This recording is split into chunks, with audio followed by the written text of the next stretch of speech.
vídeo anterior cortou, então continuamos aqui a nossa aula. Estava falando sobre o procedimento dos embargos declaratórios. Bom, no procedimento dos embargos declaratórios, eu tenho que falar para vocês, né, que eu já falei, cortou no vídeo menor já falando, que é muito simples, né? Por quê? Porque aquele que recebe os declaratórios é quem julga, então sem maiores dificuldades, né? Bem tranquilo. Importante, daqui a pouquinho eu vou falar sobre esse assunto. Nos recursos, de modo geral, o juiz sempre intima a outra parte para contra-razões, né, que é a resposta ao recurso. Em todos os recursos, nos embargos declaratórios, em regra, não. O juiz só vai intimar se ele sentir o risco de reforma da decisão. Mas daqui a pouquinho vai vir esse assunto, daí eu vou aprofundar com vocês. Bom, nosso próximo assunto, o efeito interruptivo e suspensivo dos embargos declaratórios. Vocês vejam, não sei se vocês lembram do TGP, mas se não lembram, não tem problema, nós vamos revisar. Quando eu falo em prazos, os prazos ou suspendem ou interrompem. Quando eu falo para vocês assim, ó, os embargos declaratórios interrompem o prazo para o recurso principal, o que eu quero dizer com isso? Eu quero dizer que, por exemplo, se o juiz proferiu sentença, exemplo, podia ser um acordo, podia ser uma monocrática, uma interlocutória, ele proferiu sentença. E eu, no quinto dia, por exemplo, né, após a intimada, que é o último dia dos declaratórios, porque o prazo são só 5 dias, se eu interpor embargos declaratórios, o prazo da apelação para de correr. O recurso da sentença é a apelação. Só que eu entendo que tem uma omissão, ou uma contradição, ou uma obscuridade, ou erro material. E eu interponho declaratórios no quinto dia. O prazo da apelação para de fluir. O prazo interrompe. Só quando eu for intimada lá adiante, né, do resultado dos declaratórios, só quando eu for intimada dos resultados declaratórios, é que o prazo da apelação vai voltar a correr. E volta a correr integral. Eu não desconto aqueles dias que eu gastei. Porque quando um prazo interrompe, ele volta a contar do zero. Então, quando eu for intimada lá adiante da decisão dos embargos declaratórios, eu vou ter 15 dias para apelar integralmente. Vocês vejam, por isso que eu falo que muitas vezes os advogados entram com declaratórios para protelar, e realmente acaba ganhando um tempo bom com isso. Então, vocês vejam, ó, a interposição dos declaratórios interrompe o prazo para a interposição do recurso principal. Assim, os embargos declaratórios, eles são interpostos, eles interrompem o prazo. Eles têm um prazo de só 5 dias. Os outros recursos têm 15. Então, eu botei um exemplo. Se o juiz profere sentença e a parte pretende apelar, mas antes tem que interpor declaratórios, o prazo de apelação iniciará após a intimação dos declaratórios. Então, não interessa quanto tempo se gastou com os declaratórios ou para julgar, eu vou ter 15 dias para apelar depois da intimação da decisão. E o que é o efeito suspensivo dos embargos declaratórios que não tem? Vejam, é o efeito que suspende a decisão. Eu falei para vocês que o único recurso que tem in natura o efeito suspensivo é a apelação, e ainda assim tem exceções. Nos demais recursos não tem o efeito suspensivo, então eu tenho que pedir o efeito suspensivo. A mesma coisa dos declaratórios. Quer dizer que a decisão que eu embargo, ela pode ser executada, se ela for execuível, é claro, mesmo eu interpondo declaratórios.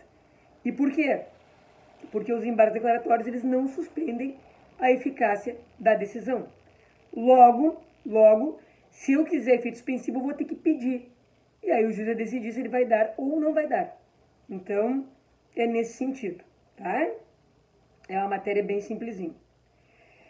O chamado efeito infringente. Aí sim nós estamos falando de um assunto mais complexo. Eu falei para vocês que os declaratórios, eles não visam a reforma da decisão. Todavia, pode acontecer a reforma da decisão. Eu busco que o juiz esclareça, que ele arrume a decisão com declaratórios. Eu não digo assim, ó, estou usando os declaratórios para o senhor reformar porque eu não gostei. Se eu quiser a reforma, eu vou ter que usar o recurso principal.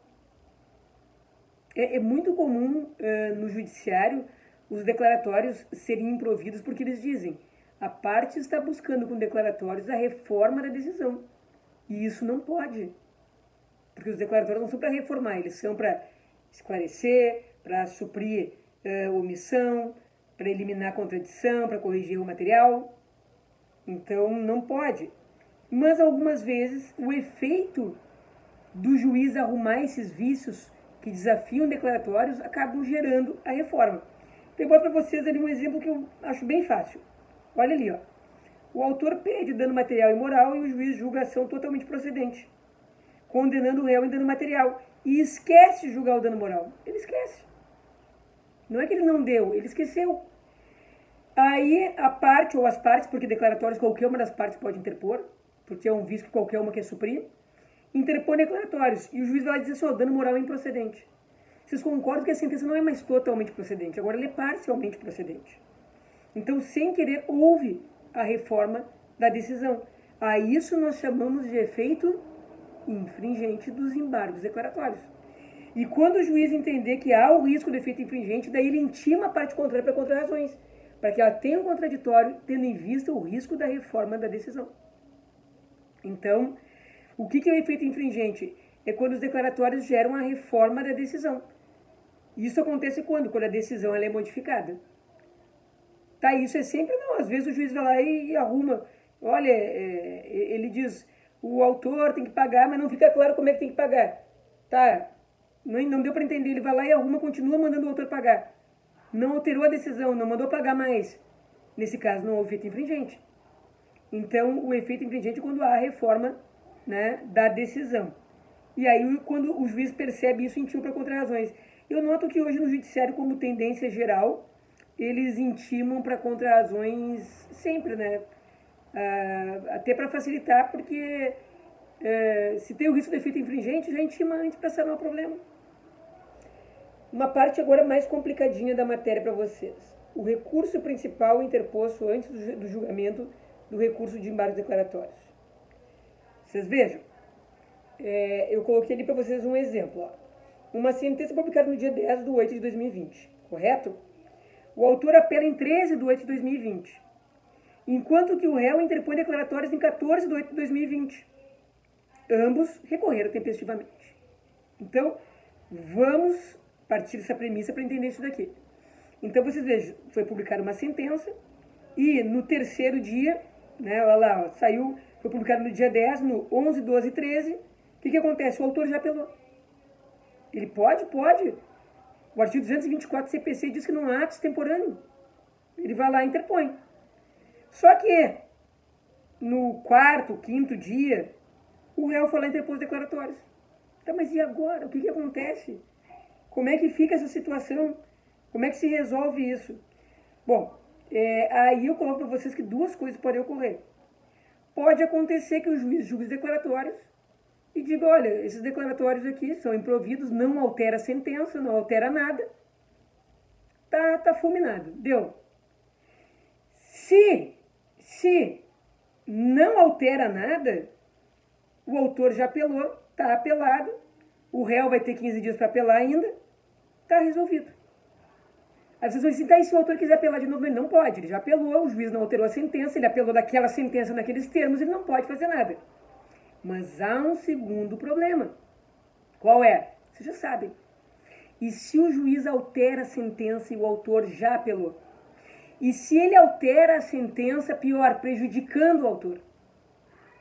Porque se o juiz altera a sentença e diz, ó, quer saber, réu, agora o autor ganhou tudo. E o autor já apelou, o que acontece com a apelação do autor? Fica prejudicada, perde o objeto. Aí tá ótimo. Então vocês vejam, o autor já apelou. Aí o juiz agora julga os declaratórios do réu e diz assim, não, pensando bem, o autor ganhou tudo. Simplesmente a apelação do autor não é julgada. Contudo, o que vai acontecer? Se acontecer de reformar a sentença, no nosso exemplo, que podia ser um acordo, uma interlocutória, e prejudicar o autor que já apelou, ele vai ter direito de fazer um aditamento ou uma complementação da apelação. Ele não vai apelar de novo porque ele já apelou, né? É uma preclusão, ele não pode apelar, vou apelar de novo. Isso aqui não é receita de bolo que tu erra e faz de novo. Isso aqui é processo civil. Então ele já apelou, bom, o que ele pode fazer agora? O que sobra para ele? Complementar ou aditar. Então, ele já apelou, o réu entrou com declaratórios, tem uma decisão que agora prejudica ele e ele não tinha apelado dela ainda. Por que não? Porque ela foi alterada agora com declaratórios. O que ele faz? Simples. Ele vai lá e apresenta. Fulano de tal vem apresentar aditamento à apelação ou complemento à apelação. Simples. Então ele não vai apelar de novo, ele vai aditar ou vai complementar. É isso que ele vai fazer. Aí eu coloquei ali o resto do exemplo para vocês, ó. Exemplo, o autor pediu dano material, moral, lucro cessante e danos estéticos. O juiz julgou procedente dano material e moral, julgando improcedente lucros cessantes, sendo omisso quanto aos estéticos. O autor apelou dos lucros cessantes que perdeu, mas ele não apelou dos danos estéticos que o juiz não tinha julgado ainda. Olhem bem. E o réu interpôs declaratórios pela omissão do juiz. O juiz julga os declaratórios e decide preencher a omissão, decidindo que os danos estéticos são improcedentes. Bom, mas daí prejudicou o autor, porque ele não tinha apelado disso. Ele não tinha. Até porque não era improcedente antes, o juiz não tinha se manifestado. O que vai acontecer? Ele não pode apelar, pois ele já apelou, mas ele vai poder completar ou aditar a apelação dele, daquela parte dos danos estéticos. Então, nada impede que eu entre com o recurso principal antes dos julgamentos declaratórios. Absolutamente nada impede. Claro que é sempre melhor esperar os julgamentos declaratórios para fazer uma peça única, bem feitinho, bonitinho. Mas, e tá aí, se eu fiz antes e agora mudou, não tem que esperar. Isso aqui está em lei, é expresso. As pessoas sempre me perguntam, mas onde está isso? Está no 1024, expresso. Não tem preocupação. E uma matéria que já entra um pouquinho em recurso especial extraordinário é o tal do pré-questionamento, né? O que é pré-questionamento? Isso daí eu até coloco para vocês o conceito, né? Significa que a parte, no recurso principal dela, na apelação, no agravo, né? Ela questiona a violação ao direito da decisão judicial. Por exemplo, o juiz profere uma sentença que viola determinado artigo do Código Civil. Quando a parte vai fazer o recurso principal, que é a apelação, ela diz, olha, o juiz violou o artigo tal. Matéria de direito, lei. Quando o tribunal for julgar a apelação, o tribunal, em tese, vai ter que responder sobre o pré-questionamento. Aí, violou, não violou, o que vocês acham?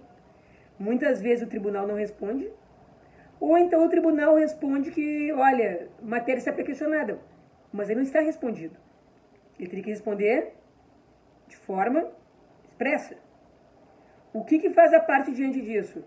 Embargos declaratórios pré-questionadores, dizendo, olha, eu apelei e disse que o juiz violou o direito. Eu quero que vocês se manifestem sobre isso para fins de pré-questionamento. Aí eu interponho declaratórios para eles se manifestarem. Se eles não disserem nada, se eles me mandarem longe, se eles disserem que eu tenho razão, que eu sou feliz, tanto faz. A matéria já estará pré-questionada. O importante, então, é que eu interponha embargos declaratórios pré-questionadores para suprir a omissão daquela matéria de direito a qual eu pedi manifestação. E se eu não fizer pré-questionamento, meu recurso especial e extraordinário não são admitidos. Porque isso é um requisito específico do recurso especial e do seu recurso extraordinário. É eu fazer, né, a via né, do tribunal inferior se manifestar sobre a violação ao direito. Tá, mas e se eles não se manifestam? Então eu provoco via declaratórios. E se eles não se manifestam mais? Bom, aí eu não posso fazer mais nada, mas aí a matéria pelo menos está pré-questionada. É o que diz o artigo 1025. Então o importante é isso. E por fim a questão da multa, né? Eu falei para vocês que há uma tendência de advogados interporem embargos declaratórios meramente protelatórios, né? Porque se ganha tempo, etc e tal. E aí, vocês olhem só. Dispositivo lá, 1026, é o seguinte, olha, se entrar com embargos declaratórios que são protelatórios, manifestos protelatórios, vai haver uma multa de até 2% do valor da causa, né?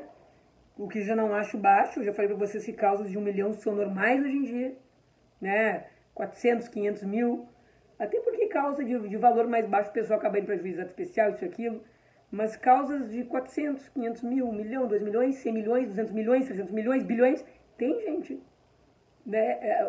O famoso 1 milhão, ele era misterioso, 1 milhão, se eu tiver isso aí, hoje não é mais algo desse ponto. Por exemplo, um casal que compra um apartamento, né, muito comumente isso daí está valendo, lá daqui a pouquinho o patrimônio deles é 1 milhão, 2 milhões, 30 milhões.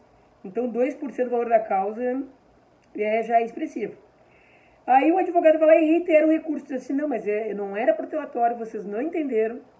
Aí a multa, ela passa a ser até 10% do valor da causa. Já imaginou em 1 milhão o valor da causa? Uma multa até 10% são 100 mil reais, é altíssimo.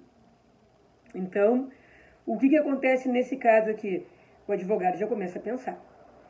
E se ele interpuser mais uma vez, a terceira vez, eles estão dizendo que a terceira vez não vai ser nem admitido. É interessante que isso aqui é uma previsão expressa de embargos declaratórios, né? Mas eu tenho um processo que a advogada, ela começou a recorrer demais. Demais. E agora no STJ, eu achei divertido, bem feito, eles disseram, se interpuser mais uma vez, o recurso já vai ser inadmitido de plano e, além disso, multa, né? Eles usaram essa analogia aqui. Então, vocês vejam, né? É uma questão bem importante. É claro que eu sempre digo que um advogado que faz declaratórios uma vez, reitera e está indo para a terceira vez, a gente tem que desconfiar que alguma razão ele tem, ou ele é louco, né? Ou burro, ou os dois juntos. Porque se eles estão dizendo que é protelatório, a gente dá uma multa, a chance de ir para a segunda vez e dar errado é grande. Mas ir para a terceira vez aí já é um ato de coragem. Então, é uma matéria bem legal, vocês vão usar bastante esse recurso, né? Não tenho a menor dúvida.